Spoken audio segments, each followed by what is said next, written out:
Waheguru Ji Ka Khalsa, Waheguru Ji Ki Fateh. Welcome to the segment of Coach Gurbani's a-sabad-a-day. Our recitation, Rag Vadhans, Mahalla Tija, Guru Amar Das. And the recitation, verse by verse.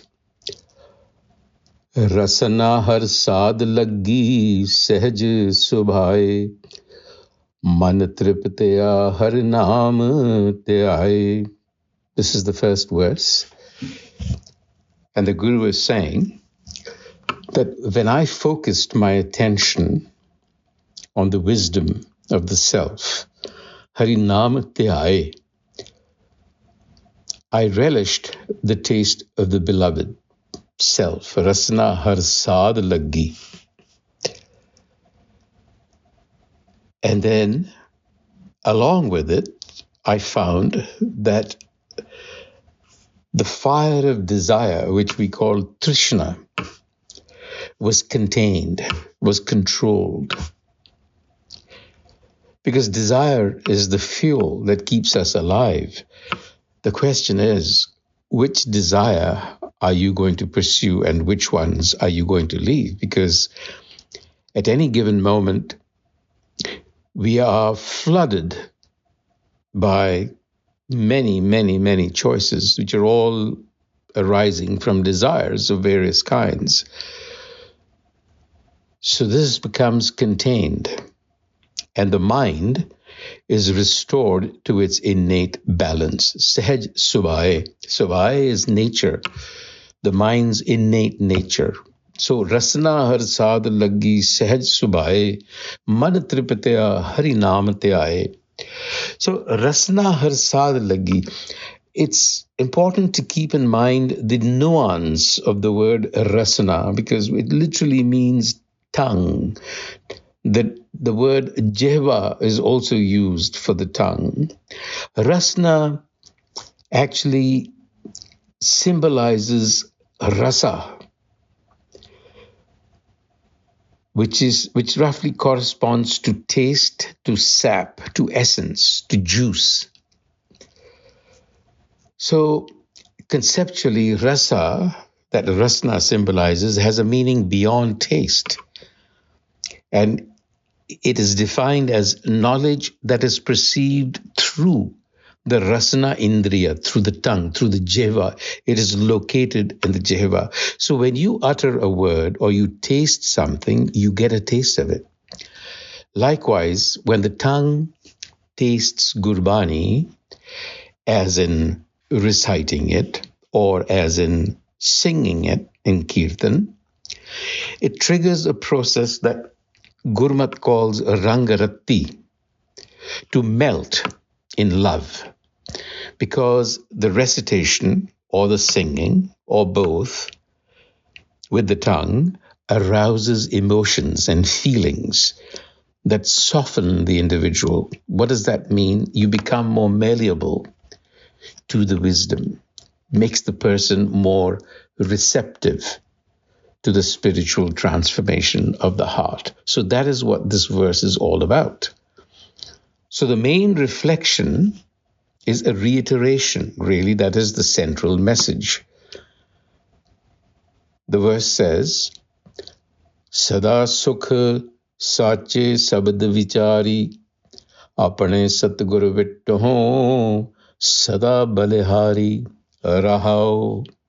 Sada sukh, everlasting peace, comes from comprehending the word of the Guru.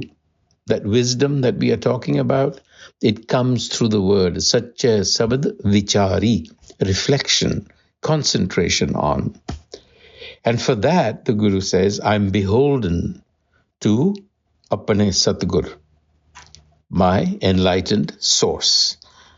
So the term Sada Sukh is really another way of describing Sehaj, as it has been in the first verse, Sehaj Subhai. Sada Sukh is also a state of the mind that is in Sehaj. It is the mind's innate, intuitive awareness, not dependent on any external input. So the Guru is giving you the way here. Reflect on the sabad of the Guru, and the wisdom, the taste of the wisdom will come to you. Another way of saying that you will begin to embody that wisdom as virtue. And that is what he's saying in the next verse. Akhi santokhiya ek levelai, man santokhiya duja pao gawai. So when the mind becomes affixed in that oneness of wisdom, the world is perceived through the eye of contentment, akhi santokhiya, and the mind becomes content because it has lost its love for the other, which is the world of phenomena. It is now in its intuitive awareness, you see, duja pao gavai. And in the next verse is saying that happiness, that sada sukh, is felt within the body, the psychic body and the physical body. Dehe sarir sukh hove, sabdi har nae, naam parmal hirday rahya samai.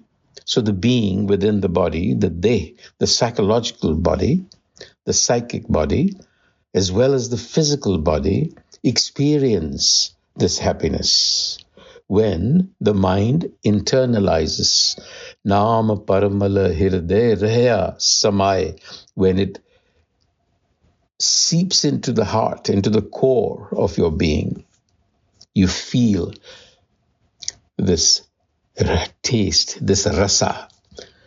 And in conclusion, Nanak mastaki jis vad bhag, gur ki bani sahaj bairag. Mastak jis vad bhag, it's a matter of great fortune. You are an individual of destiny if you achieve that state. Gur ki bani sahaj bairag.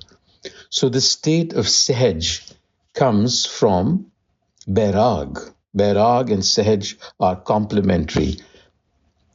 Bairag meaning a sense of a disattachment. Not an escape, but just being in a state of neutral. So that comes through the Gur ki Bani, the speech of the Guru. Vaheguru Ji ka Khalsa, Vaheguru Ji ki Fateh.